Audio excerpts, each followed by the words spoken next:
사랑의 은혜가 충만하신 하나님 아버지 감사합니다. 지난 밤도 주께서 쉼을 허락하시고 또 이 새벽 깨어서 주의 전에 나와 주의 말씀을 듣고 기도하게 하시니 감사합니다.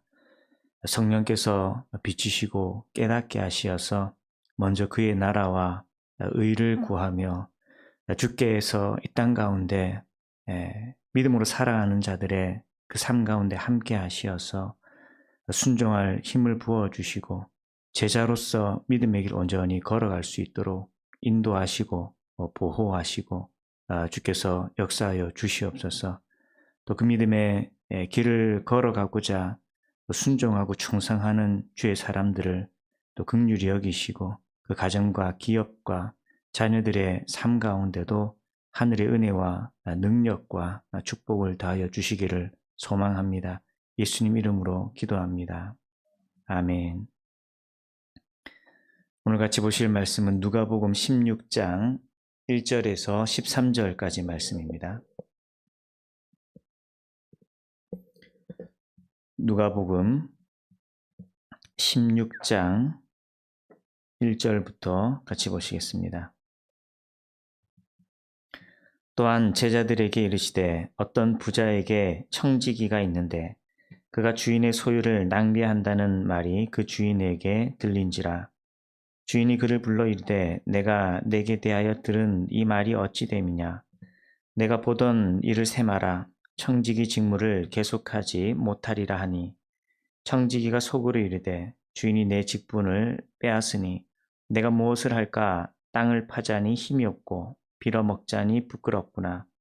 내가 할 일을 알았도다. 이렇게 하면 직분을 빼앗긴 후에 사람들이 나를 자기 집으로 영접하리라 하고 주인에게 빚진 자를 일일이 불러다가 먼저 온 자에게 이르되 내가 내 주인에게 얼마나 빚졌느냐. 말하되 길은 100마리니이다. 이르되 여기 내 증서를 가지고 빨리 앉아 50이라 쓰라 하고 또 다른 이에게 이르되 너는 얼마나 빚졌느냐. 이르되 밀 100석이니이다. 이르되 여기 내 증서를 가지고 80이라 쓰라 하였는지라. 주인이 이 옳지 않은 청지기가 이를 지혜 있게 하였으므로 칭찬하였으니 이 세대의 아들들이 자기 시대에 있어서는 빛의 아들들보다 더 지혜로움이니라. 내가 너에게 말하노니 불의의 재물로 친구를 사기라. 그리하면 그 재물이 없어질 때에 그들이 너희를 영주할 처소로 영접하리라. 지극히 작은 것에 충성된 자는 큰 것에도 충성되고 지극히 작은 것에 불의한 자는 큰 것에도 불의하니라. 너희가 만일 불의한 재물에도 충성하지 아니하면 누가 참된 것으로 너희에게 맡기겠느냐. 너희가 만일 남의 것에 충성하지 아니하면 누가 너희의 것을 너희에게 주겠느냐. 집 하인이 두 주인을 섬길 수 없나니 혹 이를 미워하고 저를 사랑하거나 혹 이를 중히 여기고 저를 경히 여길 것임이니라. 너희는 하나님과 재물을 겸하여 섬길 수 없느니라. 아멘. 이전 말씀들은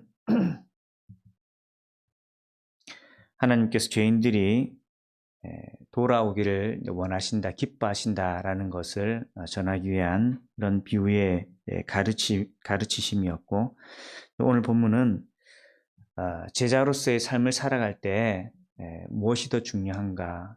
이 땅의 소유보다 하나님 나라 위하여 살아가는 것이 더 중요하고, 그러기에 자신에게 주어진 것으로 주님 나라 위하여서 충성하는 것이 이제 제자로서의 참된 믿음의 삶이다라는 것을 비유로 가르치십니다. 그런데 이 비유가 이제 그냥 이야기처럼 술술 읽히긴 하지만 하나하나 따져 해석하려고 할 때 해석상의 이제 어려움도 혹은 이제 오해도 있는 그런 본문이기도 합니다. 하지만 이 비유의 핵심이 무엇인가 하는 것을 알고서 그 맥락에 맞게 해석해 갈 때 또 이 본문을 해석하는 일에 큰 어려움을 겪지는 않을 수 있는 거죠. 그래서 이 본문의 13절 말씀이죠. 13절에 하나님과 재물을 겸하여 섬길 수 없다. 이제 결론이 사실 분명한 겁니다. 그렇다면 이 비유의 내용이 뭔가, 재물을 어떻게 대하는 것인가, 어떻게 대해야 할 것인가, 내가 세상의 소유도 충분히 소유하고 누리고 또 하나님도 온전히 섬기는 삶, 그것이 제자에게 주어질 수 없다라는 것이죠. 오직 우리에게 주어진 것으로 하나님 아버지를 섬기는 그 일들에 순종하고 충성하는 그런 믿음의 삶을 살아야 한다라는 그 결론에 맞추어서 이 비유의 그런 내용들을 해석해 갈 때에 우리가 올바른 교훈을 얻을 수가 있는 거죠. 그리고 이 말씀을 해석할 때 몇몇 구절이 오해를 가져다 주는데, 그 구절들이 이제 어떠한 의미를 가지고 있는가, 이런 초점에 맞추어서 또 말씀을 하나하나 풀어서 살펴보길 원합니다. 먼저 1절 말씀에 주인에게 종이 있는데 그 종이, 그 청지기가 주인의 소유를 낭비한다라는 말이 주인에게 들렸다라고 하죠. 그래서 2절에 주인이 그를 불러서 지금 이런 말들이 어떻게 된 일이냐, 네가 보던 일을 셈하라. 이제 지금까지 주인의 재산에 대하여서 장부가 있을 것인데 그 제대로 정리해서 가지고 와라. 그리고 청지기 직무를 계속하지 못할 거다. 이제 네가 이 맡은 일에 대하여서, 특별히 재물을 관리하는 일에 대하여서 이게 고의든지 실수든지 이제 잘못했다라는 거죠. 그래서 이 청지기 직무를 계속하지 못할 건데, 이제 이 마무리하기 전에 지금까지 어떻게 이 재물들이 관리되었는지 그 내역을 상세하게 작성해서 이제 올려라라는 것이죠.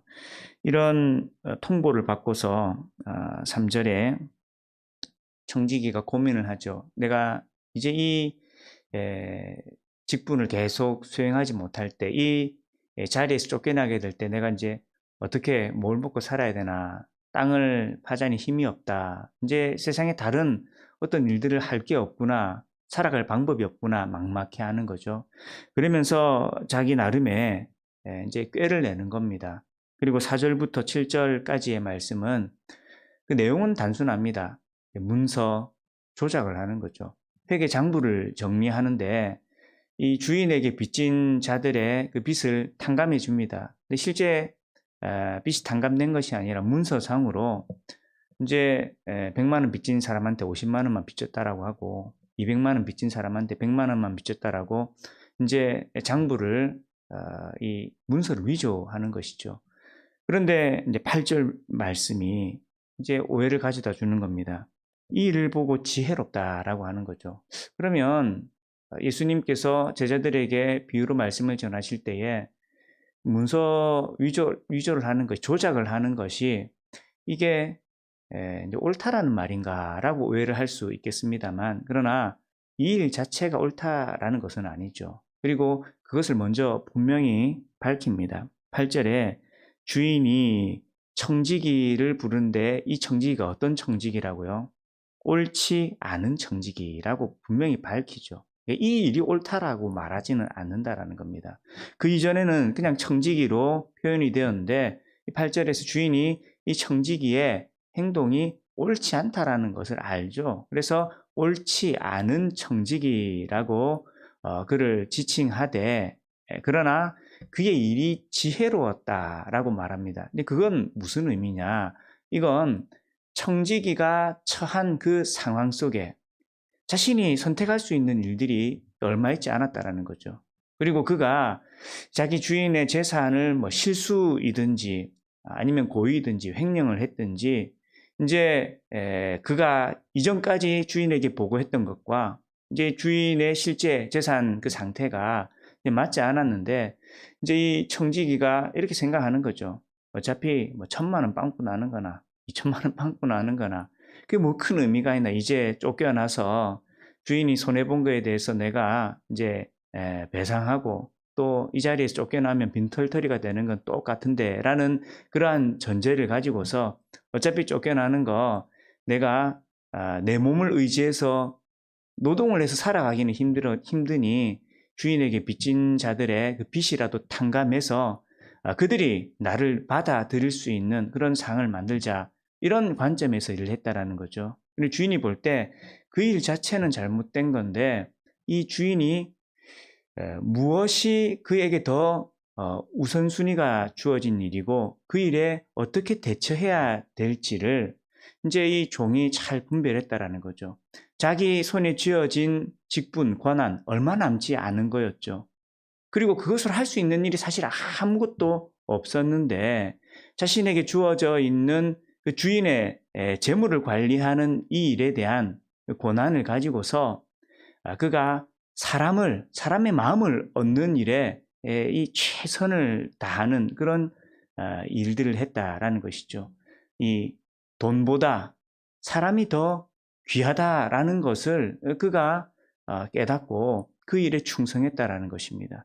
그가 주인에게서 몇 푼의 돈을 더 횡령한다든지 혹은 그가 가진 남은 재산을 가지고서 어떻게 한다고 해서 그 인생이 더 안전해질 수 있는 건 아니다라는 겁니다. 그러나 사람을 얻게 되면 그 사람들이 자신을 돌보아 주어서 자신의 삶에 이제 안전을 그가 확보할 수 있다라는 것이죠. 그러니 이 주인이 그 종의 모습을 보았을 때에 비록 옳지 않은 행위이긴 하지만 그가 이 사람의 마음을 얻어서 그 사람들로부터 도움을 얻고자 하는 그러한 자신의 이 이후의 삶을 대비하는 그 지혜가 이제 아무런 일들도 대비하지 않은 채 그냥 염려하고 걱정하고 포기해버리는 그런 자세보다는 더 지혜로운 일이다라고 그가 행한 일에 대하여서 칭찬했다라는 거죠. 옳지 않지만 이 청지기가 자신이 처한 상황에서 무엇이 자신에게 최선의 일인가라는 것을 분별하고 또 무엇이 더 중요한가, 자신의 노후를, 이후의 삶을 준비하는 것이 그저 몇 푼의 돈을 더 챙겨나가는 것 혹은 다른 일자리를 구하는 것보다 자신에게 주어진 직분으로 이 사람의 마음을 얻고자 하는 그 일이 이제 상대적으로 더 나은 일이었다라는 것이죠. 그리고 이것을 가지고서 이 청지기는 그냥 세상이 전부인 것으로 생각하며 살아가는데 그러나 그런 상황 속에서도 자신의 인생을 위해서 무엇이 더 중요한지를 알고 분별하고 그 우선순위를 위해서 최선을 다하여 살아가는 그 지혜를 보였는데 그러기 때문에 빛의 아들들보다 더 지혜롭다라고 말하는 거죠. 왜 이렇게 말씀하시느냐? 빛의 아들들이란 제자들을 말하는 것이죠. 믿음으로 살아가는 사람들을 말하는 것입니다. 이들은 세상이 전부인 인생을 살아가지 않죠.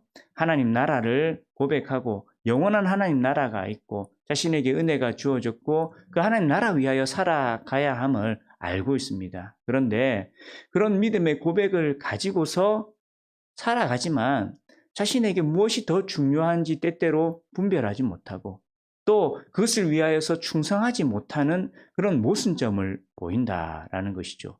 세상이 전부인 것처럼 살아가는 그 인생 속에서도 무엇이 더 중요한지 그 삶의 우선순위가 있고 또 그것을 위해서 순종하고 최선을 다하는 그런 모습을 보이는 사람들이 있는 반면에 이 세상이 전부가 아니라 영원한 하나님 나라가 있다라는 것을 고백하며 살아가면서도 무엇이 더 중요한지 알지 못한 채 오히려 눈앞에 보이는 이 세상의 것에 마음을 빼앗겨 살아가는 그런 인생을 향하여서 봐라.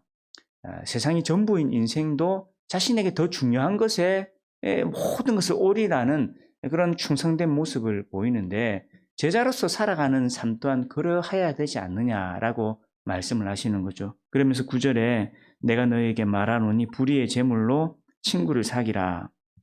그리하면 그 재물이 없어질 때에 그들이 너희를 영주할 처소로 영접하리라. 이 비유 자체의 상황을 전제로 가르치시는 거죠.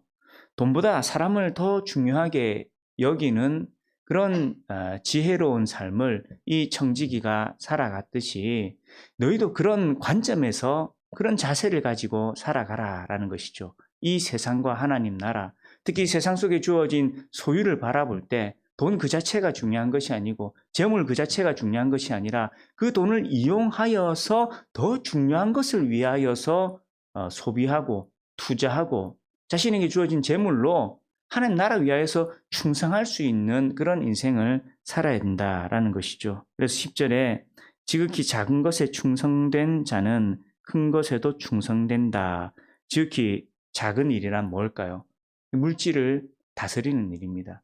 이 물질을 다스리는 일에 있어서 충성한다라는 것은 이 물질 자체가 우리에게 전부가 아니고 이것이 우리에게 만족과 행복을 가져다 주는 것이 아니라 이것을 이용하여서 우리가 하나님 나라 위하여서 사용하고 이것을 주님께 드리는 삶을 살아가는 것, 이것을 말하는 것이죠. 그런데 이 지극히 작은 것, 물질을 사용하는 일에 있어서도 무엇이 더 우선된지 알지 못한 채 이 물질이 전부인 것처럼 여기고 오히려 그것을 주인으로 섬기며 살아가는 삶을 살아간다면 더 큰 일에 어떻게 충성하겠느냐라는 거죠. 어떻게 하나님 나라 위한 그 사명을 올바로 감당하면서 살아갈 수 있겠냐라고 말하는 것입니다. 그래서 지극히 작은 것, 이 물질을 그 자체가 주인이 되어버리고 그 자체가 목적이 되어버리는 삶이 아니라 그것을 가지고 주님의 나라 위하여서 충성된 삶을 살아갈 것을 말씀하시는 거죠.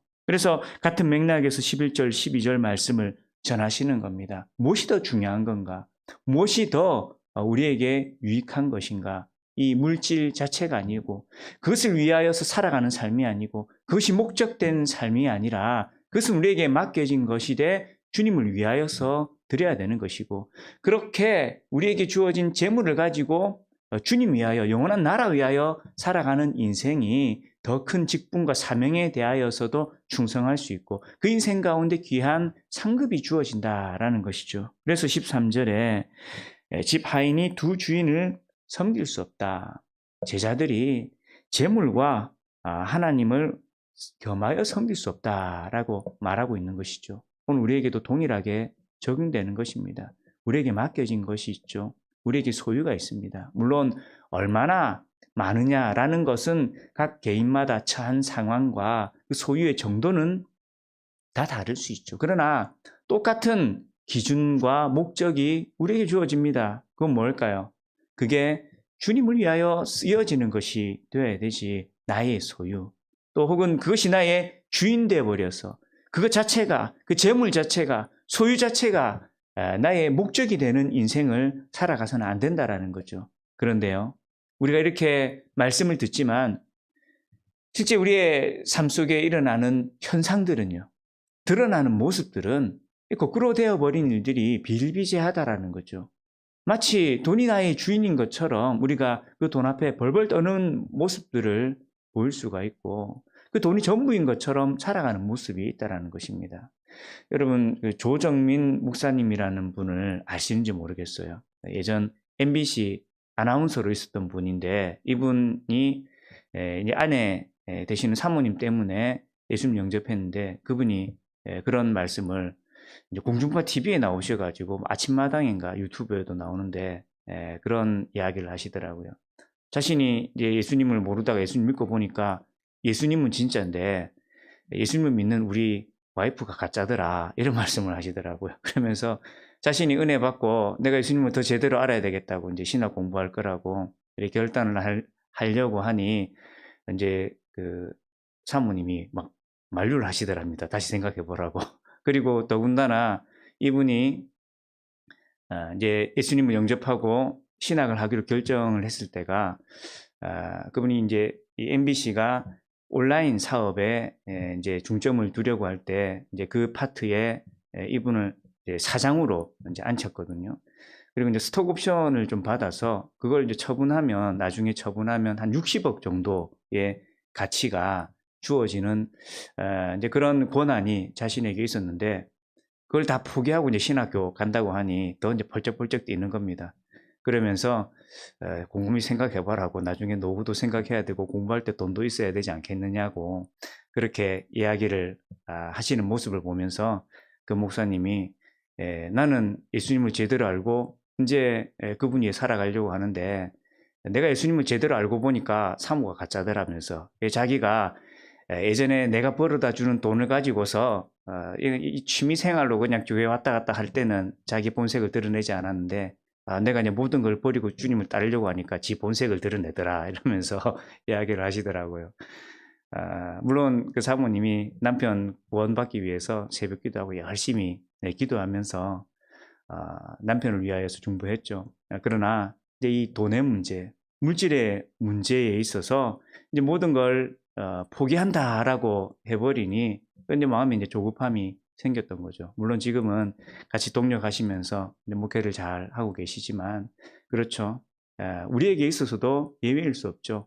정도의 차이는 있을 수 있지만 오늘 당장 내가 가진 것을 주님 원하실 때에 우리는 그 앞에 어떤 반응을 보일 수 있느냐라는 것입니다. 물론 하나님께서 오늘날 당장 우리에게 오셔서 네 재산 다 사회 환원해라 그렇게 말씀하시는 일은 굉장히 이제 드문 일이죠. 그러나 분명한 거는요. 그 돈이 물질이 주인 되어서는 안 된다라는 건 늘 우리에게 주어지는 말씀이다라는 겁니다. 그러나 우리는 일상 속에서 너무 쉽게 그 돈이 전부고 그게 없으면 살아갈 수 없는 것처럼 생각을 하고 또 그것이 주인인 것처럼 우리가 살아갈 때가 너무나 많은 것이죠. 그래서 제자들에게 말씀하시는 겁니다. 재물과 하나님을 겸하여 섬길 수 없고 지극히 작은 것에 이 물질을 관리하는 일에 충성되지 못하는 자가 하나님 나라 위한 귀한 사명에 온전히 충성할 수 없다라는 것이죠. 그러기에 오늘도 주신 이 말씀 속에 저와 여러분이 고백하기를 원합니다. 먼저는 우리의 연약함. 주님, 제 모습이 그렇습니다. 이 손에 쥐어진 것 얼마 되지 않는 이것 때문에 우리의 마음이 많이 흔들려 버리고 때때로 마음이 빼앗겨 버릴 때가 있음을 고백합니다. 주님, 주께서 우리 가운데 머무셔서 주인 되시고 우리에게 맡기신 것이 온전히 주님 영광 위하여 드려지는 것이 되게 하시고 이게 내 것이 아니라 나에게 맡겨진 것이다라는 것을 늘 잊지 않고 우리의 주인이 예수 그리스도이심을 온전히 고백하면서 주님 영광 위하여서 이 재물을 잘 관리하고 드리는 삶, 또 뿐만 아니라 우리에게 주어진 직분에 대하여서 더 충성하며 주님을 따를 수 있는 믿음의 삶을 살아갈 수 있도록 주님께 함께하여 주옵소서. 또 기도하는 이 새벽 되기를 주님의 이름으로 축원합니다. 주신 말씀 기억하시면서 주여 부르시며 기도하시겠습니다. 기도하겠습니다. 주여